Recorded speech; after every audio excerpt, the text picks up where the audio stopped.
guess all of this in context. One is I need to congratulate you all for getting up this early on a Friday, on a nice day, to listen to an economist.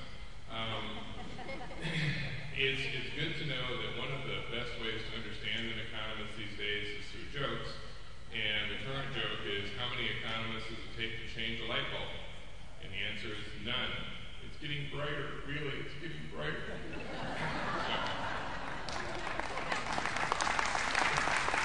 With that, in fact, Traci is not alone. There are estimates of something close to 900,000 jobs in manufacturing in the U.S. today that have gone unfilled for anywhere between 18 and 24 months. There are lots of reasons for this. There are everything from the fact that manufacturers are often not in the middle of an urban area and the labor pool is smaller, but you simply have a lot of things that have changed as far as employment in the last 20 years. The last time we had a high unemployment rate the way we are dealing with now was in the early 80s. And in the 80s, you had a fairly standard situation. The vast majority of people who were working were in single-wage earner dominant households. And the majority of those were dominated by the male wage earner. Fast forward to today, only 20% of households in the U.S. are dominated by a single wage earner. The vast majority of us are working in two wage earner households. And this last recession was referred to by many as a man session. It really hit male-dominated employment areas harder than others. Manufacturing, construction, even the financial sector is predominantly a male institution, and it was hit hard. Back in the 80s, the guy would come home and say, "Hey, honey, I got a job making wind turbines in Scottsbluff." And she'd pack up the kids, and off they'd go to Nebraska, and everything would be fine. Now he comes home and says, "Hey, honey, I got a job making wind turbines in Scottsbluff," and she's, "Good luck with that. I have a better job than you, I have better benefits than you, and I am not raising my children in God-forsaken Nebraska." So he can't move. You have a situation now where the majority of people who lost their jobs were homeowners. Back in the 80s, they weren't. They were renters. You canceled the lease and off you went. Now, hey, you can move to Scottsbluff as soon as you sell your house in 28. So it's changed the dynamics drastically, and that has made labor mobility a very huge issue. As we kind of think about this today, one of the conversations that always comes up is, why are we talking about manufacturing and jobs? Isn't manufacturing dead in the U.S.? Don't we buy everything from China? Isn't it, in 20 years we're all going to be Walmart greeters. So what's the point of even talking about manufacturing? One of the things that I try not to do, but end up doing every time, is bash the media. So I might as well just get it over with. We have been promulgating a myth for years that the United States is no longer a manufacturing nation, that we no longer make anything, that we are nothing but a bunch of service geeks that, handle the stuff that's coming from the rest of the world, and we outsource all our jobs, and we're all going to work for the Chinese. The fact is the U.S. still accounts for 42 to 45% of the value of global manufacturing. China accounts for 9 to 10%. We are 4 times larger than China as a manufacturing nation. The only country that rivals us is not China, it's Germany. So you look at these two countries that everybody says, well, how can they possibly be successful? We have good wages and we pay good benefits. Germans are certainly not an undeveloped country. Well, we're successful for the same reasons. We make the stuff that the Chinese use to make the stuff they sell to Walmart. We make machines, we make airplanes, we make road building equipment. The things that the U.S. manufactures are almost hidden. You can drive right past Traci's plant and not know what they do. It's, in the first place, not a place you're going to drive right past. We've grown up thinking that manufacturing is a massive assembly line operation that takes up 80 city blocks. Those days are gone. We're not an assembly-oriented country anymore. Frankly, we're too educated to be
So this is a viable world. It is a part of the economy that's growing. It's a part of the economy that we still have as a main driver in the U.S. And it's also interesting and important to note the way that we look at manufacturing from a statistical point of view. I mean, at the end of the day, when you're talking to economists, you sort of have to ask them, how are we coming up with these numbers? When we count people in manufacturing, we literally just count the people who are actually doing the manufacturing. So half the people that work for Traci are not counted as manufacturing because they're in the office, they're support personnel, they're accounts receivable clerks, they're people who don't actually sit in front of, behind, next to a machine. But if you don't have the person running the machine, all the other people working for Traci don't have a job. So the manufacturing sector is kind of like the base that everything else is built on. The marketing company that is selling the product around the world hasn't anything to sell if nobody made it. So it's important as we start to communicate that we're sort of in the front lines of being able to look at people and saying, I know you've heard this story a million times. Manufacturing is dead in the U.S. Why do you believe these nitwits? They never tell you anything accurately any other time of day. So why would you pay attention to them about this? Okay, I'll save my bashing for government later. I want to share another experience about some of the difficulty of finding skilled workers over the last several years. Now, I would assume that most people in this room, no matter what your experience level with manufacturing is, have some idea of what a position for a welder might be like. Welders are skilled tradespeople who join different types of metals together using heat as well as a variety of welding rods. There's been a shortage of welders in Minnesota and I believe across the country for many years now. And I can remember just a few years back where oftentimes small companies like Wyoming Machine were having to fight with some of the larger manufacturing companies in our market, like a Caterpillar, for example, to get skilled welders because they have been in such short supply. Even in a time of unprecedented economic downturn, skilled welders are still difficult to find, but still something that manufacturers need very desperately in order to be competitive and to take on new contracts that we have available to us. I mentioned earlier that in 2009, my company was fortunate enough to have received a very large contract, and so even in an economic downturn, we were trying to add people to our workforce. One of the challenges we were faced with was adding 10 skilled welders to our welding department, which for us meant virtually doubling the size of the welding department. Now you would think that when many companies in our market were laying off significant numbers of people, welders being, I think, one of the highest numbers among those, that we wouldn't have had that much difficulty finding 10 people who could do the work that we needed done. But that simply wasn't the case. Although I was able to get a lot of applicants coming through the door who appeared to have the skills that we needed and had experience welding in other manufacturing companies, what they really seemed to be lacking in our case was training. And these people could weld aluminum, for example, and create some of the most beautiful looking welds that you have ever seen, but they really didn't understand the process behind welding because they had never received formal training and had basically just learned to weld on the job. So in my particular case, the contract that I was working on required people to have welding certifications through the American Welding Society. Now, I think sometimes when people hear that in industry, and probably some of you who are responsible for helping people find work, welding certification can seem kind of scary. But I want to point out that it's really not as difficult and frightening as it might sound. Welding certification, when a welder has to achieve that, is basically like following a recipe. They have to know what kind of welding rod to use, what kind of gases to use, how fast to weld. And as long as they can follow those basic instructions and have the right training, they should be able to pass a weld certification exam. So in my case, I had these 10 new welders that were on my staff who had been welding aluminum, some people for 20, 25, 30 years. And you would have thought that it would have been pretty easy for them to weld a sample, submit it to a testing house, and get certified to the different specifications that we needed. But it wasn't the case, and people had to submit sometimes 2 and 3 and 4 samples, all at great cost to my company, to see if they could pass the test.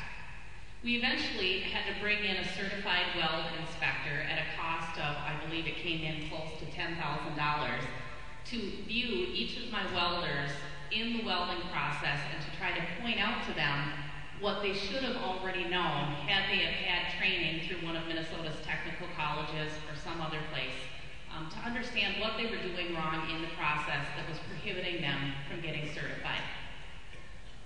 So that's a story that I wanted to share about welding, and I'm going to just ask Chris if he can tell us, why does welding seem to be such a terrible problem in our economy, and where we're going to go moving forward from here. Well, the short answer is that welding isn't the only thing that's a huge problem as far as manufacturing and just skill development in general. I mean, you guys are in the front lines of this, and you know the conversations. I mean, people they're nervous. They don't necessarily want to go through another round of training in school. It's intimidating. They don't want to get something under their belt that turns out not to be useful later. They're expecting that the world is going to be a lot like it was when their parents were working and our grandparents, and that's not the case. When I used to be a college professor back in the 80s and 90s, he used to tell students that they could expect to change their careers 3 or 4 times in the course of their working lives. That number is now 12 times. You're going to be making a radical change in the way you make a living as many as 12 times in your lifetime. The world changes too fast for people to say, yep, got a job at 23, I'm going to work until I'm 65 and retire. No, you're not. I mean, not these days. And that means constant training. It means constantly being accessible to training and paying attention to the needs. As Traci's pointed out, an awful lot of what happens in manufacturing is on the job. You take a bright person, you get them doing their job, and hopefully they catch on and they pick it up and they can function effectively. But as the world changes, the demands on that individual change, and they have to continually upgrade their skills. One of the things we've also discovered as far as small-time manufacturers and even medium-sized manufacturers, they become what amounts to farm teams for larger manufacturers. I mean, if you're trying to hire somebody as the economy comes back to life, what's easier? Going and finding somebody who doesn't really know how to be a welder and training them, or find somebody else's welder and hire them away? So a lot of the small companies are constantly in a position of putting in the time and energy to get people certified and trained, and then lose them to another employer because they can't keep up with another $2 or $3 an hour raise. As we interact with people who are trying to figure out what to do for a career, it's increasingly become important to sort of create a desire to learn, a desire to reinvent. Just kind of a show of hands, how many people in this room have reinvented themselves in the last 5 or 10 years? There you go. That's the world we live in. I mean, I used to talk to my students and say, you do know that you're not going to do anything for a living that's related to what you're learning today. I mean, it's just, you're sort of learning to learn. One of the issues that I think we have to grapple with from an employment perspective is an understanding that you don't get an orderly movement of need. I mean, what tends to happen with bursts of enthusiasm around training programs is that the word gets out. You hear it on the news. What the country needs is X, and 75 million people sign up to do X. It's like, wow, I just heard it on the news. The world needs people who can do underwater basket weaving. And then about 2 weeks later, the entire population of the United States is applying for those 100 jobs. And then people become disillusioned. It's like, well, I thought you said you needed key punch operators. Well, we did until computers changed. It's a very fluid environment, and being able to be reactive to the needs of industry is critical. The average age of a skilled welder in the United States today is 63. I mean, you just do not have people coming into that profession at a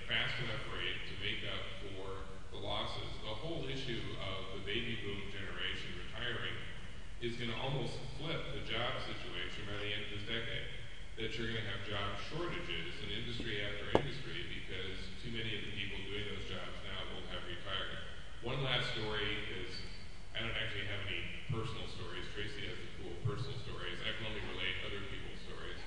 But I'm getting to talk to a group of heating and air conditioning guys. We're talking about this issue, and there's no people coming in, blah, blah, blah.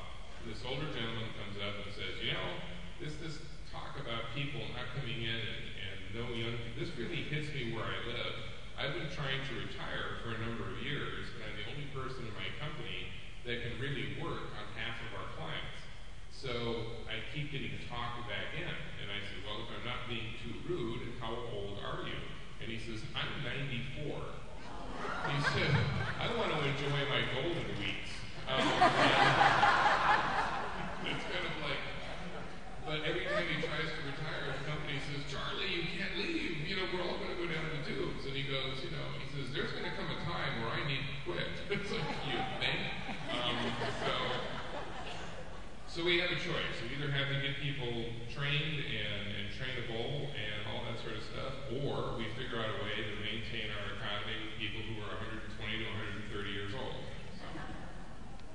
I'm lucky to have a welding average age of a welder in my company right now sitting at about 45 years old. So when Chris reported that statistic, I was feeling pretty happy.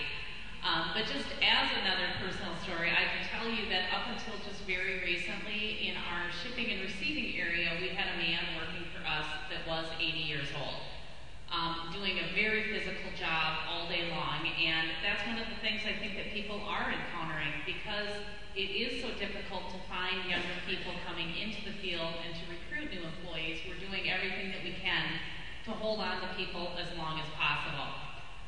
Thank goodness there are very strong and healthy people out there well into their 80s that we can draw from, because we certainly need that until we do something about the skilled worker